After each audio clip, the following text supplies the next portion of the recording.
Bonjour, je suis Samuel Coulon et je t'accueille sur VIP, vraiment inspirante personne. Et ceci est l'épisode numéro 1. Donc, le concept, c'est d'interviewer des personnes qui m'inspirent, connues ou inconnues, extrêmement célèbres ou juste ton voisin, voilà, afin de pouvoir leur donner la parole et transmettre ce qui les inspire au quotidien et qu'est-ce qu'ils ont envie de transmettre aux autres.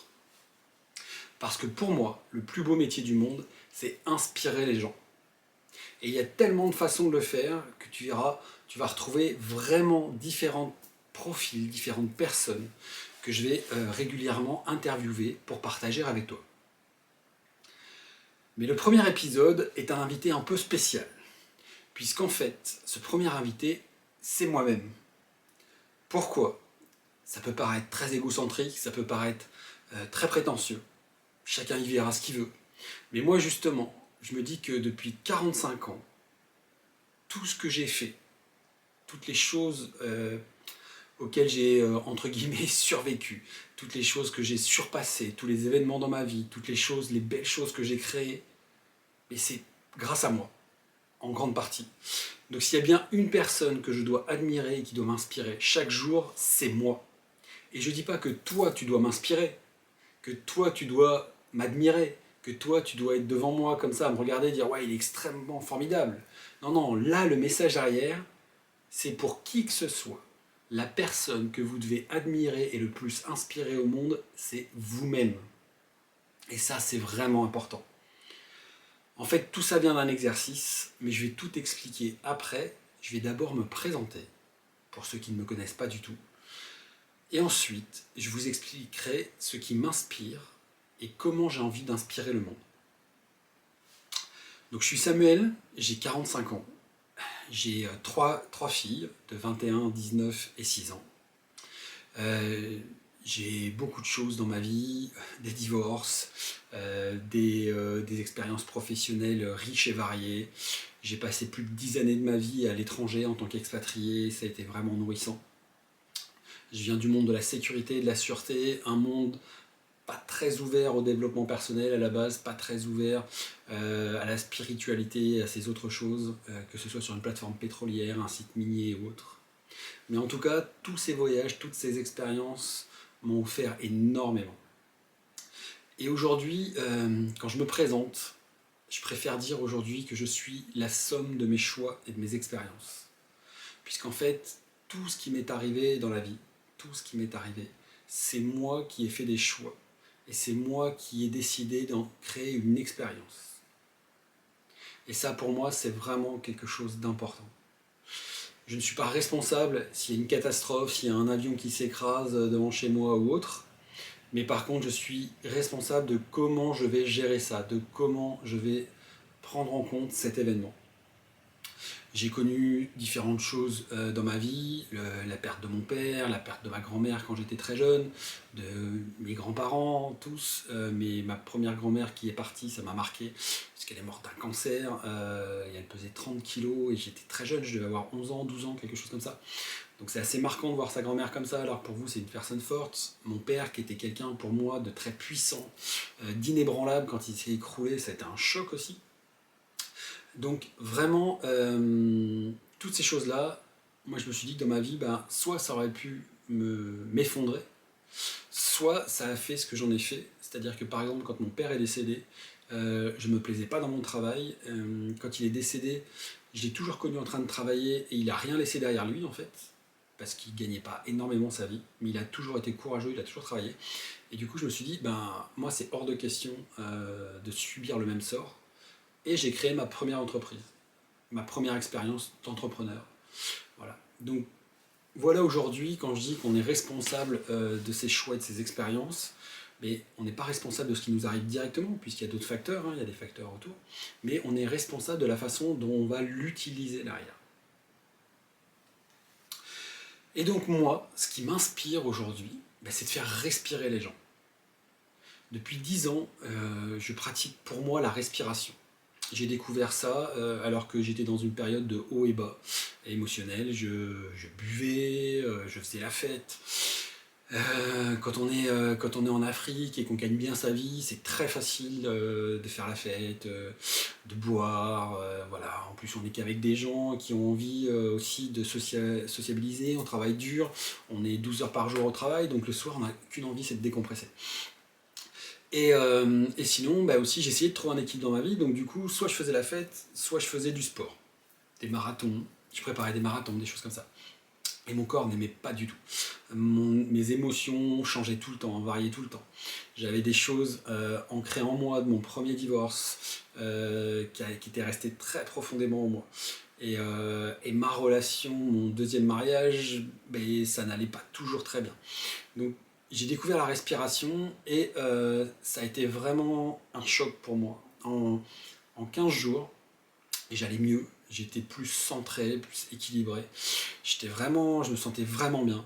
Même physiquement, j'avais un problème d'épaule, j'avais une épaule avec de l'inflammation. Ben, j'arrivais de nouveau à faire des pompes. Alors qu'avant, c'est pas que j'avais mal, mais quand j'essayais de faire une pompe, ben, mon épaule, comme si elle lâchait. Et vraiment, en 15 jours, ça a été mais, impressionnant les changements. Et du coup, c'est là que mon côté un petit peu têtu, mon côté un petit peu obstiné m'a servi et où je me suis mis à fond à étudier la respiration. Et là, je l'ai étudié dans tous les sens. Et je l'ai pratiqué, surtout pratiqué sur moi. Que ce soit la cohérence cardiaque, que ce soit certains pranayama, le yoga tumo, que ce soit la méthode Wim Hof, que ce soit Oxygen Advantage, que ce soit le rebirthing, l'holotropique. J'ai eu un coach qui m'a accompagné pendant quelques mois, qui me donnait des séances privées et on travaillait sur le développement personnel et sur d'autres choses. Ça a été vraiment, vraiment, vraiment hyper puissant. Les changements ont été incroyables. J'ai vécu des expériences spirituelles, mystiques, vous appelez ça comme vous voulez, d'une connexion profonde, que ce soit avec la nature, l'univers, avec moi. Ça a été vraiment une période mais enrichissante, un accélérateur, ça a été vraiment un catalyseur du changement. La respiration, voilà, c'était vraiment un catalyseur du changement. Et du coup, depuis 3 ans environ, j'accompagne des personnes par la respiration principalement, mais je me suis formé à d'autres techniques, comme la mindfulness, la PNL, le mouvement, j'ai suivi des formations en naturopathie, voilà. Donc j'ai vraiment été chercher différents outils, voilà. Et aujourd'hui je pratique à ma façon et j'accompagne à ma façon. Je suis à ce jour une des rares personnes à utiliser la respiration comme outil principal avec tout un univers de coaching et d'accompagnement, de mentoring autour. Et pour moi, c'est ce qui fait vraiment la différence. Et aujourd'hui, ce que j'aime à dire aussi, c'est que la respiration, c'est un outil.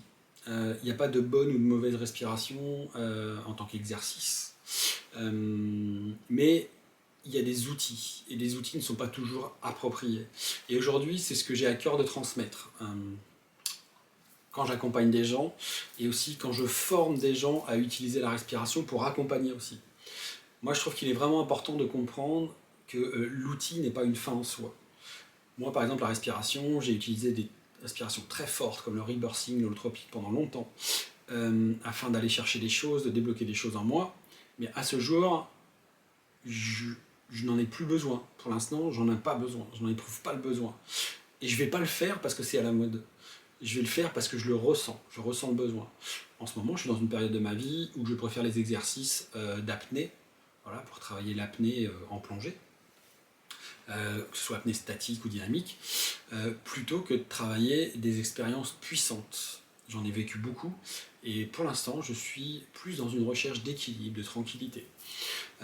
Après, il est important de se renseigner aussi. Si quelqu'un vous dit que sa méthode est la méthode qui change tout, posez-vous des questions. On est des milliards d'êtres humains. On est tous uniques, on est tous différents. Et donc, il y aurait une méthode qui marcherait pour tout le monde. On l'a vu, que ce soit dans les régimes, que ce soit dans le sport ou autre, ça ne marche pas, ça n'existe pas. Une méthode qui convient à tout le monde, ça n'existe pas. Ce qui est important, c'est de revenir à soi, de s'écouter, et vraiment d'aller chercher en soi ce qui est important, ce qui fonctionne. C'est faire la différence entre ah non, j'ai pas trop envie de me lever pour courir ce matin, j'ai la flemme, et ben, j'ai un genou pété et la course à pied c'est vraiment pas pour moi. Donc c'est vraiment faire la différence entre ça, où j'ai un petit coup de flemme, mon mental il résiste, mon corps résiste un peu, voilà. Et ce n'est pas l'outil adapté pour moi aujourd'hui. Si j'ai un genou cassé, je ne vais pas courir. Ça paraît évident comme ça. Mais la respiration, c'est pareil. Typiquement, des respirations comme Wim Hof, qui sont très puissantes, qui vont chercher beaucoup d'adrénaline ou autre, ne sont pas faites pour des gens, par exemple, qui sont en burn-out ou à 2 doigts du burn-out. Parce qu'on va les stimuler encore plus, on va les booster encore plus. Donc c'est vraiment pas le bon choix. Et c'est pas parce que c'est à la mode et que tout le monde dit que c'est à changer leur vie qu'il faut l'utiliser aussi. Moi vraiment, dans votre quête, si jamais vous vous intéressez à la respiration, je vous invite vraiment à vous écouter. Et en ça, par contre, la respiration, ça a été vraiment un outil formidable pour moi. C'est qu'elle m'a permis de revenir à l'intérieur, revenir à la maison, comme je dis. À l'intérieur, ici, vous êtes en sécurité, tout va bien. Et quand vous commencez à vous écouter, alors déjà au début ça peut être perturbant, parce que quand vous n'avez pas l'habitude, vous avez l'impression que ça vient de tous les côtés, les émotions et tout, et vous avez l'impression d'être devenu plus sensible, mais non, en fait vous êtes plus à l'écoute. Vous n'êtes pas plus sensible, vous êtes plus à l'écoute. Et du coup, vous ressentez forcément plus les choses. Mais il faut le voir comme une bénédiction, c'est-à-dire que il n'y a pas très longtemps encore, je suis intervenu sur la chaîne d'un ami, Steve Jurion, pour parler aux hypersensibles, et beaucoup d'hypersensibles utilisaient le terme handicapé. C'est un handicap, c'est un poids d'être hypersensible. Moi je leur dis, mais moi vu de l'extérieur, en fait, vous êtes Superman. Spider-Man, pardon. Vous êtes Spider-Man, vous avez les sens aiguisés, les émotions aiguisées, et vous ressentez tout avant tout le monde. Donc soit on en fait un super pouvoir, soit on en fait une malédiction. Et je comprends que ce soit dur à vivre, je dis pas que c'est facile, que c'est comme ça. Je dis toujours que si on veut sortir de quelque chose, c'est pas une question de temps, c'est une question d'énergie. C'est-à-dire que si vous fumez depuis 20 ans, il faudra plus d'énergie pour changer que si vous fumez depuis une semaine. Mais des gens qui fument depuis 20 ans et qui arrêtent instantanément, ça arrive. Donc c'est vraiment ce côté où il faut quelque chose de puissant pour contrer quelque chose de puissant. Donc si c'est une addiction puissante, il vous faudra une motivation, un déclic puissant. Pourquoi il y a tant de gens qui changent quand on leur annonce qu'ils vont mourir, qu'ils ont une maladie, ou je sais pas, ou que leur conjointe les quitte, ou quelqu'un autour d'eux décède? Mais parce que ça donne un déclic puissant, une émotion puissante. Et là, je pense que c'est l'autre secret, c'est-à-dire que déjà, c'est apprendre à s'écouter, le premier, et le deuxième, c'est créer de l'émotion. Quand vous faites quelque chose, pensez en termes d'émotion. Aujourd'hui, dans le développement personnel, on vous parle beaucoup de résultats. C'est ouais, où tu te vois dans 5 ans, qu'est-ce que tu te vois faire et tout. Alors déjà, ça met la pression à plein de gens, parce que se projeter à 5 ans, mentalement, ça peut être hyper compliqué pour les gens. Typiquement, moi, ce que je fais dans 5 ans, je m'en fous en fait. J'ai pas envie de savoir ce que je vais faire dans 5 ans. Moi, ce que j'ai envie, c'est de savoir quelle expérience je vais vivre au cours de ma vie. Dans les prochains jours, dans les prochaines heures, dans les prochaines semaines, quelle expérience de vie je vais avoir. Et je me focalise plus sur l'expérience de vie que le résultat. C'est-à-dire que ce qui m'importe, c'est l'émotion créée. Et ça, c'est vraiment, vraiment, vraiment quelque chose d'important si vous voulez évoluer, si vous voulez changer. C'est l'émotion. Si vous êtes dans de l'émotion dite négative, parce que j'aime pas trop les mots négatifs et positifs, parce que toutes les émotions sont utiles, mais si vous êtes dans une émotion qui vous tire vers le bas, mais ça va pas vous aider à avancer, ça c'est clair. Si vous êtes dans la colère et que la colère vous ronge en permanence, et je sais de quoi je parle là-dessus, ça vous aide pas forcément. Mais ça peut aussi vous aider la colère. Moi, la colère, ça a été un moteur, c'est ce qui m'a permis d'avancer. Et ça a été vraiment hyper puissant. Et ce qui peut paraître paradoxal, c'est que quand j'ai commencé à respirer et que j'ai, entre guillemets, étouffé cette colère, parce qu'elle disparaît jamais, je l'ai étouffée. Mais à un moment de ma vie, je me suis retrouvé, j'avais plus de moteur. Parce que je carburais à la colère. Et j'allais pas taper les autres ou quoi, mais je travaillais, j'avais des bons résultats. Voilà, moi je suis parti de la France avec, comme je dis, un bac-2. Et j'ai fini responsable sur plusieurs pays au niveau sécurité. Donc ça a été une belle carrière pour moi, alors qu'on me répétait tout le temps que j'y arriverais jamais, parce que j'avais pas de diplôme, j'avais pas de ci. Mais c'est la colère, hein, de dire aux autres, ah ouais, tu crois ça? Et bien moi je vais y arriver. Et la colère a été vraiment un moteur, et quand je l'ai étouffé, et ben j'ai perdu mon moteur, j'ai perdu mon carburant. Ça a été une autre phase assez perturbante. Et encore récemment, ça a été très récent où j'ai accepté de rééprouver de la colère, mais de l'utiliser comme quelque chose qui m'aide à grandir, qui m'aide à avancer. Tout est énergie, il faut penser en termes d'énergie. En anglais, emotion, pour émotion, on peut le traduire par energy in motion, donc l'énergie en mouvement. Et j'aime beaucoup cette définition. Les émotions, c'est de l'énergie, et c'est en mouvement. Euh, en contre-exemple, je prends souvent, tout le monde pense que la joie, c'est bien, voilà, c'est positif. Tout à fait, effectivement, être joyeux, c'est agréable. Mais de la joie excessive et poussée à l'extrême, ça peut aussi être contre-productif. Quelqu'un qui est tout le temps excité, tout le temps dans la joie, sans aucun contrôle, sans aucune, voilà, sans jamais revenir à l'équilibre, ça peut être épuisant aussi. Ça peut être vraiment épuisant parce qu'en fait, en permanence, on est oh ouais, oh, oulala, et voilà, ce genre de comportement peut être aussi épuisant. Donc c'est pour ça qu'il est important de se connaître. Je ne dis pas que c'est une vérité, que c'est épuisant. Ça peut. Il y a des gens qui sont dans la joie en permanence, mais qui trouvent leur équilibre, qui sont très expressifs et qui vont très bien. C'est important. Par contre, des gens qui sont dans la colère, dans la tristesse en permanence et qui vont très bien, je n'en connais pas. Il y a toujours des choses voilà, à libérer à ce niveau-là et à apprendre à vivre avec. Ça me fait toujours penser à cette parabole, ce petit conte où on parle d'un grand-père indien qui parle avec son petit-fils et qui explique qu'en nous, on a le loup de l'amour et le loup de la haine. Et le petit lui demande lequel gagne, voilà, et le grand-père dit celui qu'on nourrit. Donc effectivement, c'est important de cultiver l'amour, la gratitude, la joie. Pour moi, c'est des choses, mais maintenant essentielles, qui ne sont même plus discutables. Pour moi, je veux dire, si on n'est pas en joie dans ce qu'on fait, c'est qu'il y a un truc qui ne résonne pas. Si on n'est pas dans l'amour, et l'amour inconditionnel, c'est qu'il y a un truc qui ne résonne pas. La gratitude, être content pour un lever de soleil et tout, voilà, c'est qu'on ne sait plus apprécier les petites choses de la vie. Donc c'est important de cultiver ces trois-là. Mais une chose qui a été importante par rapport à mon épisode sur la colère, où je l'ai étouffé, ce que je trouve vraiment important, c'est de ne pas affamer le deuxième loup.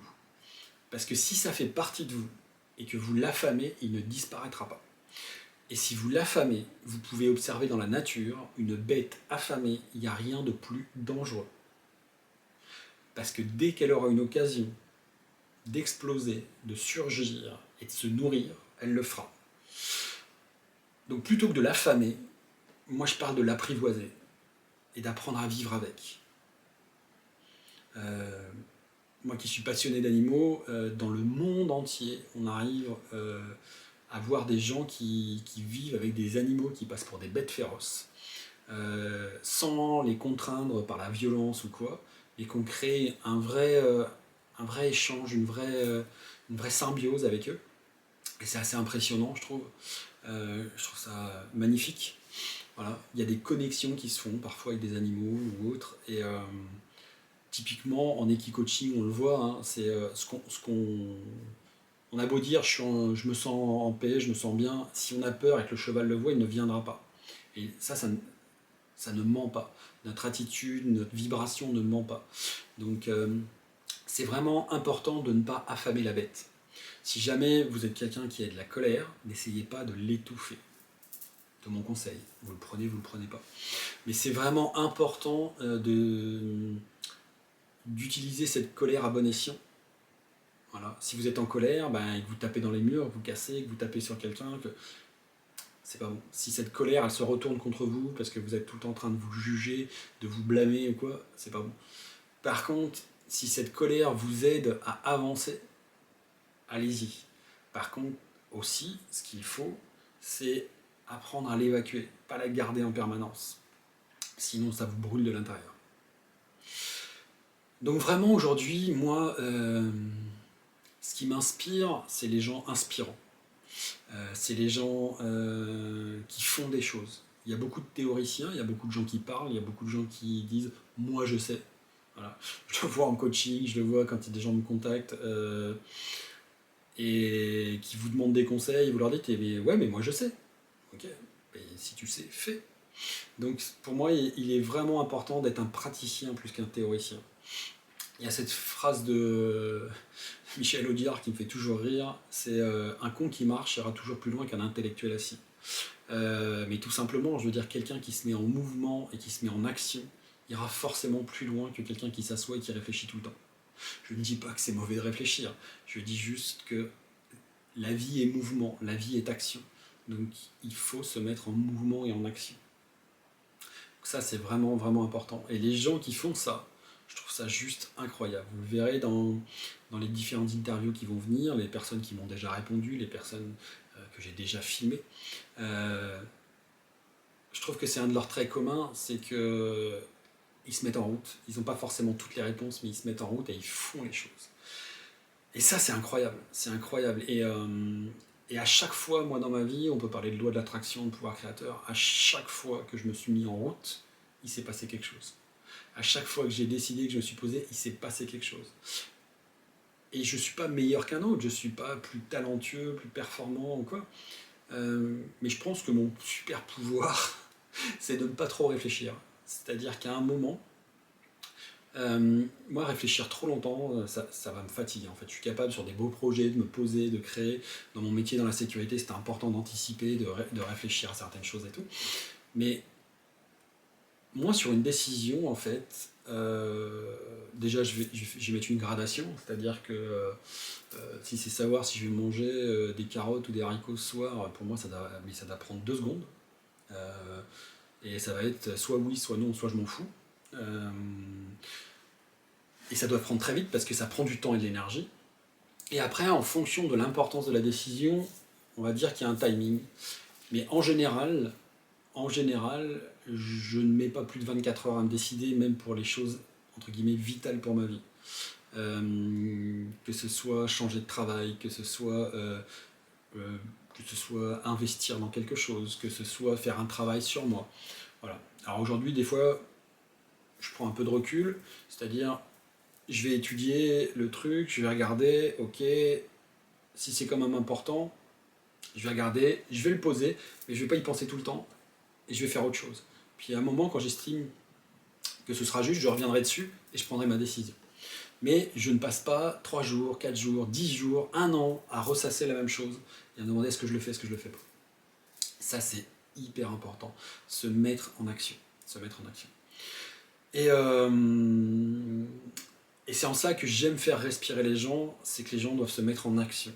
Les gens doivent se mettre en mouvement et ils doivent pratiquer s'ils veulent avoir du résultat. Typiquement, je prends toujours cet exemple parce que j'adore l'acupuncture, mais je dis toujours aux gens, l'acupuncture, vous avez besoin de quelqu'un de formé, vous vous allongez, vous attendez que ça passe. Voilà, et la personne vous fait les trucs. Alors l'acupuncture c'est très bien, j'adore ça, mais ça ne rend pas la responsabilité aux gens. Et ce qui est important, je pense, aujourd'hui, c'est de re-responsabiliser les gens. Dans certains pays, dans certaines cultures, on a tellement déresponsabilisé les gens. C'est-à-dire que il n'y a rien qui n'est de leur faute. C'est la faute de la société, c'est la faute de l'école, c'est la faute des parents, c'est la faute des blessures, c'est la faute de ci, c'est la faute de ça. Enfin, voilà. Et même pour que ce soit pour trouver de l'argent, de la nourriture et tout, certaines personnes, voilà, ah bah non, mais si j'en ai pas, c'est pas ma faute, je vais attendre et puis on va me donner. Ça marche pas comme ça. Ça marche pas comme ça. On peut blâmer tout le monde, mais ça nous fera pas avancer. Donc vraiment, du coup, moi ce que j'aime, c'est les gens qui se mettent en action, qui se responsabilisent, et par la respiration, je demande aux gens d'aller faire. Un autre exemple que je prends souvent dans la spiritualité, entre guillemets, il y a des gens qui prennent des substances, comme l'ayahuasca ou autre. Et moi, par exemple, j'ai un énorme respect pour les indigènes en Amazonie, qui ont cette connexion avec les plantes. Le chamanisme, c'est une de mes passions, et je trouve ça magnifique, incroyable. Mais par contre, moi, prendre de l'ayahuasca dans une grange au fin fond de la Belgique, alors déjà, je vois pas trop la connexion avec la nature, le respect des plantes. En plus, l'ayahuasca, c'est pas endémique de la Belgique. Mais surtout, moi, ce que j'aime plus dans la respiration, c'est que vous vous prenez en main. C'est-à-dire que pour aller dans des états profonds de conscience modifiés, les mêmes effets quasiment qu'avec l'ayahuasca, le LSD ou autre, puisque ça a été largement prouvé qu'on produisait les mêmes substances en nous, il faut y aller. C'est-à-dire que si vous ne respirez pas, vous n'allez pas y aller. Alors que si je m'allonge et que je prends un cachet, que je prends des champis, que je prends un truc, ben, j'ai juste à attendre que ça passe. Alors des fois c'est violent, des fois c'est... Mais c'est tellement facile en fait, que ça en devient dangereux parce que les gens sont pas toujours prêts. Parce que c'est devenu tellement accessible et les gens financièrement ils ont un attrait, donc ils vont vendre ça en disant que c'est merveilleux, que ça vous fait vivre l'expérience de votre vie. Oui, il y a des gens qui ont vécu avec l'ayahuasca des choses incroyables, ça leur a changé la vie, mais c'était fait dans un cadre précis avec des personnes compétentes. Commander sur internet de l'ayahuasca, des champignons ou autres, et les prendre tout seul dans son salon pour espérer avoir une illumination, je pense que ça peut être contre-productif. Surtout que si on fait ça, c'est qu'on a perdu un petit peu, je pense. On est presque à deux doigts du désespoir et on tente tout pour se libérer, pour trouver la paix. Et donc du coup, la respiration, si vous n'êtes pas prêt, il est très difficile d'aller loin.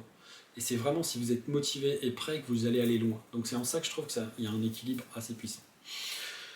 Donc voilà, déjà les choses qui m'inspirent, comme je vous disais, c'est la respiration, faire respirer les gens. Comme je dis, les faire inspirer avant qu'ils expirent. Les gens qui se mettent en action, je trouve ça mais hyper important de se mettre en action. Et ça, c'est typiquement quelque chose encore qui, moi, peut m'agacer. C'est quand des gens ne se mettent pas en action et qui disent ce qu'ils veulent mais qui ne le font pas. Et j'avoue que j'ai encore du mal des fois à dire, bah allez, avec beaucoup de gentillesse, des fois c'est juste, tu sais, tu fais pas, bah, tu as les résultats que tu veux. Mais des fois ça crée un électrochoc chez les gens. Mais vraiment, voilà. Donc, c'était pour vous parler un peu de ça, de ce qui m'inspire, pour vous présenter donc ces échanges, ces interviews qui seront aussi en podcast, les VIP, donc vraiment inspirantes personnes. Donc c'est vraiment quelque chose qui me tenait à cœur, et typiquement, vous voyez, au niveau de la mise en action, les VIP, c'est une idée qui m'est venue comme ça.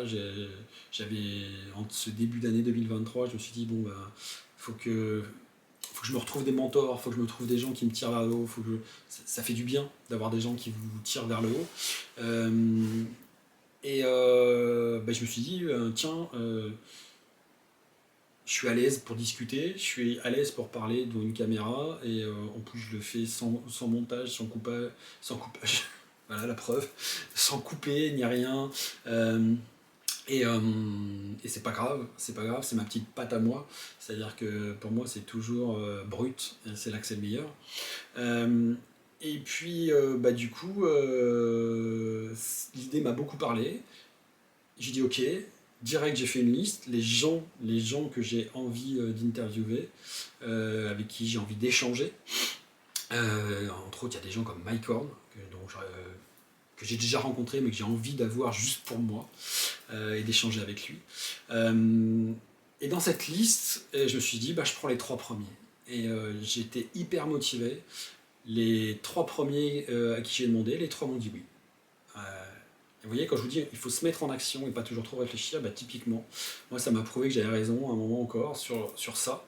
C'est que voilà, j'ai l'idée, je sens dans mon cœur, et c'est pas dans la tête, je le sens dans le cœur, ça me parle, je me pose tout de suite une action et j'avance. Et ça me met en joie, et ça me met dans la gratitude, et je suis hyper content. Et je trouve ça juste incroyable. Donc vraiment, je vous invite à analyser un petit peu, sentir les émotions que vous avez quand vous faites quelque chose. S'il n'y a pas de la joie, c'est qu'il y a un truc qui ne résonne pas. Soit vous avez une croyance qui vient vous bloquer, soit par exemple si vous travaillez parce que vous avez besoin d'argent mais que ça ne vous fait pas plaisir, il y a un truc qui bloque. Soit c'est le travail, soit c'est vos croyances, mais il y a quelque chose qui bloque. Donc c'est important de s'écouter, de comprendre ce qu'il y a et de débloquer ça. La joie, trouvez des gens qui vous inspirent, entourez-vous de personnes qui vous inspirent, qui vous emmènent vers le haut. Des fois, notre famille correspondent pas à nos aspirations et à notre élan de vie, c'est pas grave, je veux dire, on peut quand même les aimer et partager du temps avec eux, mais à ce compte-là, on va trouver une famille, entre guillemets, de cœur qui va nous aider à croître.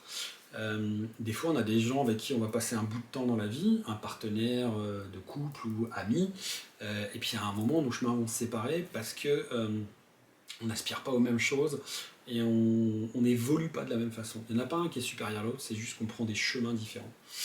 Et donc c'est important aussi de comprendre ça. Et à un moment, quand je suis en train d'évoluer, est-ce que les gens qui m'entourent me correspondent encore ou pas?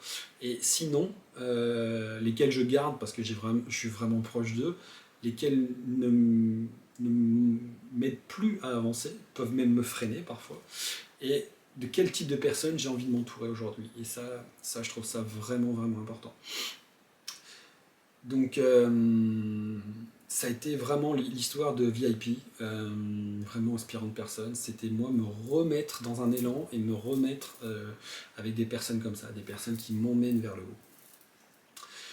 Et du coup, VIP, à chaque fois, se terminera par 3 questions. Et ces 3 questions, je vais y répondre aussi, moi-même. Mais déjà, juste pour clôturer, vous expliquer pourquoi, si vous avez eu le courage, la passion d'écouter jusqu'au bout, pourquoi j'ai commencé par moi-même. Mais tout ça, déjà, c'est parti d'un simple exercice que j'ai fait quand j'étais au Mexique avec une coach, qui m'a mis devant un tableau avec des étoiles. Et il y avait un processus, j'avais fait différents tableaux comme ça. Et devant les étoiles, elle me demande de lui dire... Vas-y, cite-moi, voilà, il y a 5 grosses étoiles, il y en a des petites, mais il y en a 5 grosses. Cite-moi 5 personnes que tu admires, célèbres ou inconnues, proches ou éloignées, fantaisistes ou pas. Voilà, 5 personnes que tu admires. Et je lui cite donc ces 5 personnes après un petit temps, mais ça vient assez vite. Voilà, je cite mon arrière-grand-mère, des gens comme Mike Horn ou autres. Et là, elle me regarde, elle me fait un sourire, et elle me dit, et toi, tu es où? Et même si j'ai jamais eu, adulte, jeune j'en ai eu, mais adulte j'ai jamais eu trop de problèmes de confiance en moi. J'étais plutôt quelqu'un d'assuré et tout. Je me suis dit mais merde, c'était même pas évident pour toi que tu dois t'admirer, que tu dois t'inspirer, que tu dois te pousser vers le haut. Et ça m'a marqué et ça m'a fait du bien parce que je me suis dit ben merde alors, effectivement je passe ma vie avec moi-même. Et je dois être la personne qui m'inspire le plus. Je dois être la personne dont je suis fier, la personne que j'admire. Et du coup, ça vous aide aussi à vous poser les bonnes questions et à évoluer pour devenir la meilleure version de vous-même. Et c'est un chemin permanent, il y a toujours des choses à faire. Mais ça vous aide à avancer dans un sens où vous vous sentez aligné. Donc cet exercice a été ça, et quand j'ai fait VIP, je commençais à faire la liste, et puis à un moment, j'ai regardé les gens, et je me suis dit, mais merde, je suis pas dans la liste. Et je me suis dit, charité bien ordonnée commence par soi-même. Donc je serai l'épisode numéro 1. Parce que le message vraiment, c'est de dire aux gens, inspirez-vous, admirez-vous.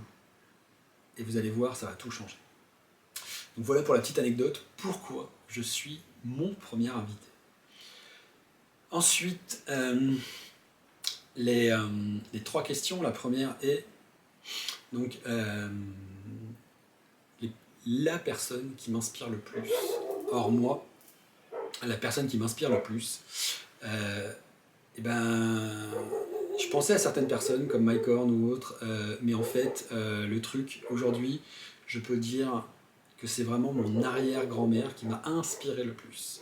C'était une femme toujours souriante, toujours de bonne humeur, toujours bienveillante, toujours un regard tendre, un sourire. Elle prenait du temps pour se coiffer le matin, pour se faire belle, faire son chignon. Et c'était vraiment une femme incroyable, mais surtout, elle est née en 1900. Elle a connu les 2 guerres, elle a perdu son mari, elle a enterré ses enfants. Pas pendant la guerre, il y en a qu'elle a perdu plus tard et tout, mais elle a toujours gardé la joie, et même quand elle parlait de la guerre, de ces époques-là, elle me sortait que des bons moments, des anecdotes qui la faisaient sourire, des anecdotes où mon arrière-grand-père était dans la résistance et ils avaient fait des coups, ils étaient à 2 doigts de se faire attraper, et puis ça s'est pas passé, et ça les a fait rire. Et je trouvais ça incroyable. Et pour moi, enfin, c'était Wonder Woman. Voilà, typiquement c'était ça. Elle avait passé les époques, elle avait fait des choses incroyables. Donc la personne qui m'inspire le plus au monde, et encore aujourd'hui, c'est mon arrière-grand-mère. Même si elle est décédée, elle m'inspire toujours autant. Ensuite, la question suivante, c'est une phrase qui m'inspire et qui me fait vibrer. Je vais me permettre d'en donner deux. Parce qu'il y en a une que j'aime beaucoup, je trouve vraiment touchante, c'est la vie, ce n'est pas seulement respirer, c'est avoir le souffle coupé. Et ça résume une partie de ma vie. C'est-à-dire que moi, c'est l'effet waouh, des moments incroyables. Et la deuxième phrase qui vient de Maurice Debar, qui est décédé il y a très peu, qui est un maître de Yoga Tumo, disait « La foi est aveugle, sinon ce n'est pas la foi ». Et ça, c'est la deuxième moitié de ma vie. C'est que j'ai toujours eu la foi, pas au sens religieux, comme certains pourraient la voir, mais la foi en moi. Et quand je sens quelque chose, et que c'est pas dans la tête, que c'est dans le cœur, je sais que c'est la bonne chose. Donc, vraiment, c'est important. Et la dernière question, c'est qu'est-ce que pour moi on doit faire avant de pousser son dernier souffle. Et ça, c'est vraiment quelque chose d'important pour moi. C'est avant de pousser son dernier souffle, on doit apprendre à s'aimer. On doit apprendre à s'aimer et aimer la vie. J'ai pas d'expérience particulière parce que j'ai vécu plein de choses. Mais vraiment, la chose, si je peux vous donner un conseil, pour moi, la chose à faire avant d'expirer, c'est vraiment d'apprendre à s'aimer et à aimer la vie. Je vous souhaite un merveilleux instant présent et j'espère que vous serez nombreux à suivre ces vidéos et qu'elles vous apporteront, même si c'est un mot, une phrase, qu'elles vous apporteront l'inspiration. À très bientôt.